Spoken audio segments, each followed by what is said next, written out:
Hi everyone, my name is Denton, and today we're going to be reading Anansi the Spider from the Storytime magazine. Have you ever heard the name Anansi before? Me neither. I hope I'm pronouncing it correctly. Alright, turn to page 4 and let's begin.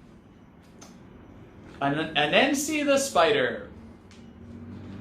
Anansi the Spider's mouth was watering. He had picked some fat, juicy yams from his garden, and they were baking slowly on the fire. Oh, they smelled so good! Do you like yams? I like yams. He was just setting the table when he spied his friend Turtle through the window. He was climbing up the steep hill towards Anansi's house. "Oh no," thought Anansi. "I wanted these delicious yams all to myself. I do not want to share." Then he quickly closed the curtains to make it look as if nobody was home. But just as Anansi was set down to eat, there was a slow knock on the door. Knock, knock, knock.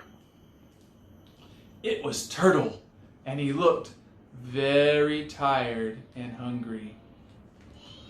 "Anansi, I have traveled all day and my feet are sore and aching. Please, will you share some of your delicious smelling yams with me?" Now, where Anansi lived, it was customary to share your meal with a guest, however unexpected they were. So Anansi couldn't say no. "Well, of course. Please take a seat, Turtle," said Anansi. And he laid the table, all the time trying to work out how to get rid of his unwanted guest. Just as Turtle was reaching for a fat, juicy yam, Anansi cried, "Goodness me, Turtle, look at you! We don't eat with dirty hands in my house. Please go and wash them in the river." Turtle's hands were indeed quite dirty, as he'd been walking all day. So he left the table and rumbled down to the river to get himself clean. Hey kids, you be sure to wash your hands before you eat also, okay? By the time he got back, Anansi had scoffed one of the yams already. "I thought I should start before they get too cold," Anansi said slyly. Turtle reached for a yam again, but Anansi wailed, "Turtle, your hands are still so dirty. Please, you must wash them properly." Of course, Turtle's hands had got dirty walking back from the river, so this time he washed them very thoroughly and crawled back over the grass to avoid getting dusty again. But while he was gone, greedy Anansi gobbled up the yams as quickly as he could. When Turtle got back to Anansi's house, he stood in the doorway and sighed a hungry sigh. Poor Turtle hadn't even gotten a mouthful. "Well, thank you for letting me be your guest, Anansi. Please let me return the favor one day. You must come to my house for dinner soon." Turtle trundled away, and Anansi slapped his full belly and thought, "What a good trick that was!"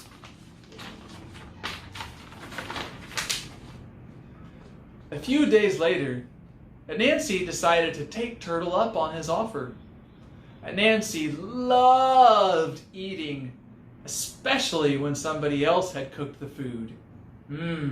I love eating too, especially when someone else cooks it. What about you? Yeah? Okay. He put on his smartest jacket and set off on the long journey up the river to Turtle's house. When he arrived, he was hot, tired, hungry, and thirsty. He could not stop thinking of the mouth-watering morsels he might eat. Turtle was lying on a rock in the late afternoon sun. "Hello, Anansi. You look tired. Have you come for dinner?" "Oh, yes, please," said Anansi, whose tummy was starting to rumble. "I'll just lay the table," said Turtle, and he dived down into the river into his underwater home. He was gone for a short while. Then he popped up again. "Okay, dinner is ready now. Please dive down and join me." Anansi was a little surprised to be having an underwater dinner, but he was so hungry he didn't care. At the bottom of the river, he could just make out a table with tasty treats. So Anansi eagerly jumped in and tried to dive to the bottom.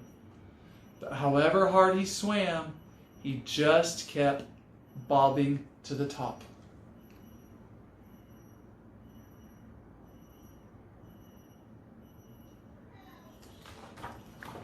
Turtle smiled and waved up at him from the bottom of the river. Can everybody wave at Anansi? He had already started eating. Desperate not to miss a free meal, Anansi came up with a plan. He stuffed his pockets with heavy rocks, and this time he sank right down to Turtle's table and stayed there. Anansi couldn't wait to get started.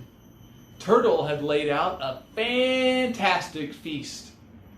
However, just as he went to eat his first mouthful, Turtle cried, "Goodness me, Anansi, look at you! We don't wear jackets at the dinner table here. Please take it off." It was true. Turtle wasn't wearing a jacket. Not wishing to be rude, Anansi did as Turtle asked. So he took off his jacket. Everybody take off your jacket. However, as soon as he took off his jacket, without the rocks to weigh him down, he floated straight up to the surface of the river. With a grumbling tummy, Anansi stuck his head under the water and watched Turtle slowly finish his delicious meal. Turtle had certainly returned the favor.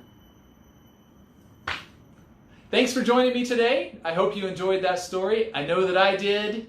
You be sure to read every day, and please join us next time. Bye-bye.